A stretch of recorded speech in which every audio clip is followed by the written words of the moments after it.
तुझी माझी यारी भाग 40. तर मित्र आणि मैत्रिणींनो, तुम्ही जर आमच्या चॅनलवर नवीन असाल तर चॅनलला सबस्क्राईब करा. मागील भागात मला माहिती आहे तू काय केली. सावी असंच आभाला चिडवत होती. सावी पडते, तिच्या मागे आभाही जाते, पण ऋषी तिचा हात पकडून आपल्याकडे खेचतो. तू कुठं चालली आभा? ऋषी म्हणाला. आभा ऋषीला असं करताना पाहून थोडी घाबरते. तिचे हार्टबीट वाढतात. तर आतापासून पुढे ऋषी, मी सावीला सांगायला जात आहे की आपण काहीच नाही केलं, आभा म्हणाली. ऋषी तिचं असं बोलणं ऐकून हसतो. तू खरंच ना आभा पागल आहेस. तुला समजलं नाही की सावी तुला छेडत होती. ती तुझी मजाक उडवत होती आभा, ऋषी म्हणाला. काय? सावी ते सर्व मजाकमध्ये बोलत होती? मला वाटलं की असं म्हणून आभा चूप होते. तू काहीतरी विसरत आहे आभा, ऋषी म्हणाला.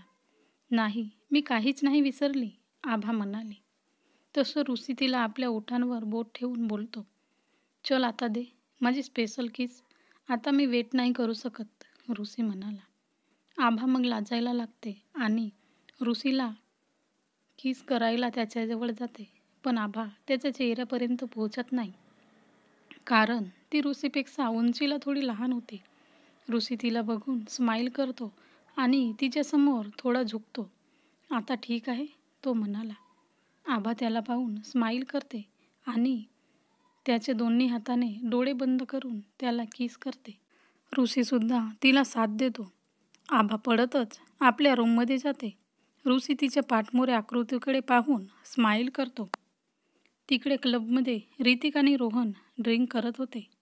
ऋतिक आजच्याबद्दल विचार करत होता की आभा ऋषीला प्रेम करते. तुला माहिती आहे रोहन, आज मी ऋषीसाठी खूप खुश आहे. आज त्याला त्याचा प्रेम मिळाला, ऋतिक म्हणाला. तू खरं बोलतोस ऋतिक, ते दोघे एकमेकांसाठी परफेक्ट आहेत, रोहन म्हणाला. तसं रोहन, तू आणि ऋषी काय बोलत होते, ऋतिक म्हणाला. रोहन विचारात पडतो. फ्लॅशबॅक. कॉलेजमध्ये रोहन ऋषीला बोलत होता की ऋषी, मला तुझ्याकडून ही अपेक्षा नव्हती. मला तू आपला मित्र समजून खोटं बोलतोस. तू काय समजतोस स्वतःला की तू माझ्यासाठी आपल्या प्रेमाला सॅक्रिफाईस करत आहेस? तू प्रत्येक वेळी असंच करतो, जे मला अजिबात आवडत नाही. हे बघ, मी आता असं होऊ देणार नाही, रोहन म्हणाला. पण रोहन, तू आभाला लाईक करतोस, ऋषी म्हणाला. हो, मी करतो तिला लाईक. मग काय झालं? माझ्यासाठी आधी तू आहेस. आभा तुला प्रेम करते आणि तू तिला. आता तू जा आणि सांग तिला आपली फिलिंग्स, रोहन त्याला म्हणाला. Flashback end. ऋषी आपल्याबद्दल खूप विचार करतो आणि आपली काळजी घेतो, परंतु ऋषीबद्दल कोणीच विचार करत नाही. त्याच्या मामच्या नंतर एक आभाच आहे जी त्याच्याबद्दल विचार करते. रोहन ऋतिकला क्लबमध्ये बसले होते तेव्हा तो म्हणत होता. हो, ते तर आहेच, ऋतिक म्हणाला. सकाळी निया आज कॉलेजमध्ये आली होती. आभा यायचीच आहे निया, जय म्हणाला. काही हरकत नाही, निया म्हणाली. काल तर एवढं काही बोलत होती जसं की खूप काही करणार आहे, पण आज बघा, हिला काही फरकच पडत नाही, जय म्हणतच म्हणाला. आभा, सावी आणि ऋषी कारमध्ये बसले होते. ऋषी मिररमध्ये आभाला पाहून स्माईल करत होता. सावी त्या दोघांना पाहून बोलते. मला वाटतंय जसं काही मी कबाडमध्ये हड्डी आहे. मी उद्यापासून आपल्या स्कूटीने येईल कॉलेजमध्ये, सावी म्हणाली. आबा सावीचे बोलणे ऐकून बोलते. नाही, तू कधीच माझ्याविना कॉलेजमध्ये येऊ शकत नाही. त्यांच्या गप्पांमध्ये कधी कॉलेज येतो त्यांना कळतच नाही. आभा आणि सावी कॉलेजच्या आत जातात. ऋषी आपली कार पार्क करून कॉलेजमध्ये येत असताना तो नियाशी धडकतो. निया जी पडणारच होती, पण ती स्वतःला सांभाळून घेते. ती रागाने काही बोलणारच होती, पण जसं ती इतकी हँडसम आणि स्मार्ट मुलाला म्हणजे ऋषीला बघते, ती त्याला पाहतच उरते. ऋषी तिला एक चुटकी वाजवून होशमध्ये आणते आणि बोलतो. तू सरळ चालू शकत नाही का? निया त्याला सॉरी म्हणते. ऋषी निघून जातो. निया त्याला जाताना बघत असते आणि स्माईल करत असते. तेवढ्यात जय येतो. तू कोणाला बघून स्माईल करत आहे निया, जय म्हणाला. कोणी आहे जय, जो माझ्या ह्या स्माईलसाठी बनला आहे, निया म्हणाली. जयला तिचं बोलणं काही समजत नाही. तो बोलतो, आभा आली आहे. निया जसं हे ऐकते तसं ती रागांचे एक्सप्रेशन देते. विराट जो की कॉलेजमध्ये येत बोलत होता, आजच्या नंतर आभा आपण दोघे सोबत असू. कॅफेटेरियामध्ये सावी आणि आभा कॉफी पित होत्या आणि खुश होत्या. आभाच्या चेहऱ्यावर जी स्माईल होती तशी स्माईल सावीने कधीच बघितली नव्हती. ती आभाला म्हणते, फायनली आभा, तू त्याला म्हटली. तू खूप खुश दिसत आहे. ही खुशी तर फक्त ऋषीबद्दल आहे, आभा म्हणाले. आभा, ज्या प्रकारे तू त्याला सर्वांसमोर प्रपोज केली तसं कोणीच करू शकत नाही. खूप डेअरिंग लागते त्यासाठी, सावी म्हणाली. दोघीही असंच बोलत होती. तेवढ्यात कोणीतरी त्यांच्या टेबलवर येतो आणि त्या दोघींना हॅलो म्हणतो. दोघेही तो आवाज ऐकतात आणि बघतात. त्यांच्या चेहऱ्यावर जी स्माईल होती ती अचानक गायब होते. आभा आणि सावी सोबतच बोलतात, निया तू इथं? निया त्यांना हसून बोलते, हो मीच आहे आणि मी ह्या कॉलेजात आपली स्टडी कंटिन्यू करेल. तसंही किती दिवसांपासून आपण भेटलो नाहीत. खास करून आभा, तुला भेटली नाही मी. आभा तिला रागानेच बघत होती आणि चूप होती. सावीला तर असं वाटत होतं की आत्ताच मारून टाकावे तिला. सावी तिला काही बोलणार होती पण आभा तिचा हात पकडून थांबवते. काय झालं तुम्हा दोघींना? माझ्या येण्याने एकदम शांतच झाल्या तुम्ही दोघीही. तसं आभा, मी ऐकली की तू खूप फेमस झाली आहेस ह्या कॉलेजात. काय गोष्ट आहे यार तुझी. तू इथंही तेच सर्व करून ह्या स्टार JSM कॉलेजात शिकत आहे, निया म्हणाली. सावीला हे ऐकून तर तिचा रागच येतो. आता तर आभाच्याही थांबल्याने ती थांबणार नव्हती. सावी आपल्या खुर्चीवरून उठून नियाला बोलते, तू अजिबात बदलली नाही ना. आत्ताही तसंच चीप बोलते तू आणि तशीच चीप वागते सुद्धा. आभाबद्दल काय बोलतेस तू? आधी स्वतःला बघ. आणि तुला कोणी हक्क दिला आभाबद्दल काहीही बोलायला? आपली बकवास गोष्टी आपल्याच जवळ ठेव. नियालाही आता सावीचा राग आला होता. ती बोलते, तू प्रत्येक वेळी ह्या आभाचीच बाजू का घेते? तिची चमची आहे का तू? एकदम गुंडी वाटतेस, गुंडी. थोबाड बघ आपला, काय घालून फिरते काय माहिती. फॅशनची तर वाटच लावली. निया म्हणाली, मी काही तुझ्यासारखी मेकअप लावून फिरत तर नाही ना. हा कॉलेज आहे, तुझा फॅशन शो नाही. निघ इथून, सावी म्हणाली. निया रागाने त्या दोघींना घोरते आणि निघून जाते. तू का तिच्याशी भांडली? आभा सावीला म्हणाली. तू ऐकली ना काय बकवास बोलत होती ती? मन तर करत होतं की तोंडच फोडू तिच्या, सावी म्हणाली. काम डाऊन सावी, गेली ती. सावी सावी ही अचानक इथं का आली असेल? आभा म्हणाली. ही जाणून ह्या कॉलेजमध्ये आली. हिला आधीपासूनच माहीत होतं की तू ह्या कॉलेजात आहे. तुला आत्ताही नाही समजलं आभा?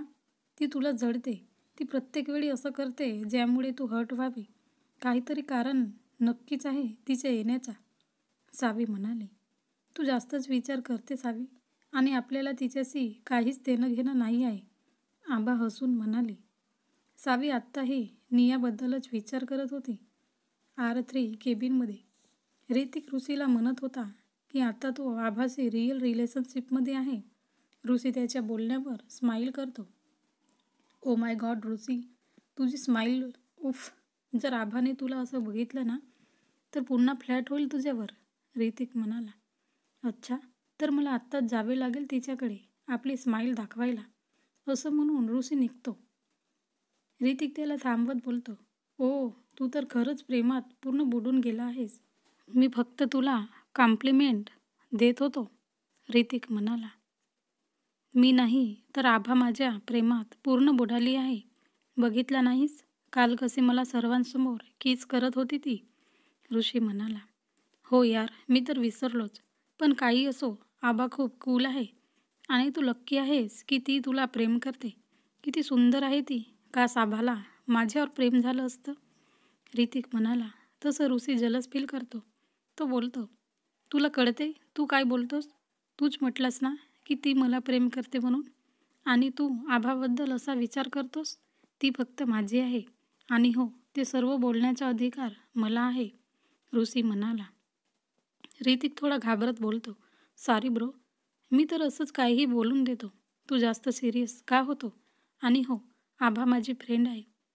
तसं ऋषी आभाची कोणी बहीण आहे का? ऋतिक म्हणाला. ऋषी त्याला घुरत बोलतो, नाही, माझी आभा फक्त एक आहे, जी माझ्या लाईफमध्ये आहे. तू बंद कर आपली बकवास, नाहीतर तू मला चांगल्याने ओळखतो, ऋषी म्हणाला. ऋतिक गप्पच होतो. एक शब्दही त्याच्या तोंडून निघत नाही. आयशा म्युझिक रूमच्या जवळून जात होती. तेवढ्यात तिला कोणाच्या तरी गात असल्याचा आवाज येतो. ती ऐकायला आत जाते. ती बघते की मिहीर तिथं गिटार वाजवत होता. त्याच्या आवाजात दुःखाचे भाव होते. ती आयशा फील करते. मग ती त्याच्या जवळ जाऊन उभी असते. मिहीर तिला पाहून थांबतो. तो विचारतो, तू इथं काय करते? आयशा त्याला स्माईल देत बोलते, तू गातोस? मला तुझा आवाज खूप छान वाटला. तू माझ्या कंपनीकडून आपला म्युझिक करिअर सुरू करू शकतोस. मी तुला लॉन्च करेल, आयशा म्हणाली. काय बोलते तू? तू तर एक स्टुडंट आहेस, तर तुझी कंपनी कुठून आली? मिहीर म्हणाला. आयशाला कळून चुकले की ती काय बोलली. अरे, मी तर आपल्या पप्पांच्या कंपनीबद्दल बोलत आहे. माझ्या पप्पांची कंपनी ही माझी कंपनी झाली की नाही?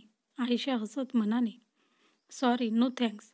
जर मला कोणाचा सपोर्ट पाहिजेच असता तर मी आपल्याच पप्पांच्या कंपनीतूनही करू शकलो असतो. मला स्वतः करायची आहे, विना कोणाच्या मदतीने किंवा सपोर्टने, असं बोलून तो आपला गिटार घेऊन निघून जातो. आयशा त्याच्या मागे मागे जात बोलते, मिहीर, तू सांगितलं नाहीस की तू आत्ताही माझ्यापासून नाराज आहेस? मिहीर तिच्याकडे बघत बोलतो, मी तुझ्यापासून नाराज का? कशासाठी?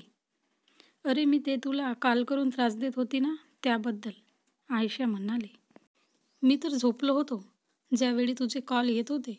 उठल्यानंतर फोन बघितल्यावर तुझे कॉल दिसले, तर त्यात नाराज असण्यासारखं काहीच नाही, मिहीर म्हणाला. मग आयशा तिथून जाते. ती समोर चालत जातच होती की तिला एक मुलगा दिसतो. त्याच्या हातात आबाचे फोटो होते आणि तो काहीतरी बोलत होता. तिला त्याचा चेहरा दिसत नव्हता. तो पाठमोरा उभा होता. तिला समजते की हा तोच मुलगा आहे जो आभाला त्रास देतो. ती ऋषीला मेसेज करून सांगते तिथं यायला. ती त्याला पाहत असते आणि त्याची व्हिडिओ बनवायला लागते. तो मुलगा विराटच होता. तो बोलत होता, आभा, मी फक्त तुझा आहे आणि तू माझी. तेवढ्यात आयशाचा फोन तिच्या हातून खाली पडते. विराटला तो आवाज येतो. तो मागे पलटून बघतो, पण तो इग्नोर करतो आणि आपल्या चेहऱ्यावर काळा मास्क लावतो. आयशा थोडी घाबरते. ती लवकर आपला फोन उचलते आणि विराटकडे पाहते की तो कुठे चालला. ती पुन्हा त्याचा पाठलाग करते. विराटला माहीत होते की ती आयशा त्याला फॉलो करत आहे. मग तो जोराने चालतो, परंतु विराट बघतो की ऋषी त्याच्याच बाजूने येत आहे. आयशाही बघते की ऋषी येत आहे. ती जोराने ऋषीला म्हणते की हा तोच आहे. विराट तिच्या आवाजाने तिथंच थांबतो. ऋषी जसा आयशाचा आवाज ऐकतो, तो बघतो की त्याच्यासमोर एक मुलगा उभा आहे ज्याने आपल्या चेहऱ्यावर मास्क लावला आहे. ऋषी पडतच जाऊन त्याला पकडतो आणि बोलतो, तर तू मला सापडलास? तर मित्रांनी मैत्रिणींनो, हा भाग कसा वाटला कमेंटमध्ये सांगा आणि जास्तीत जास्त शेअर करा.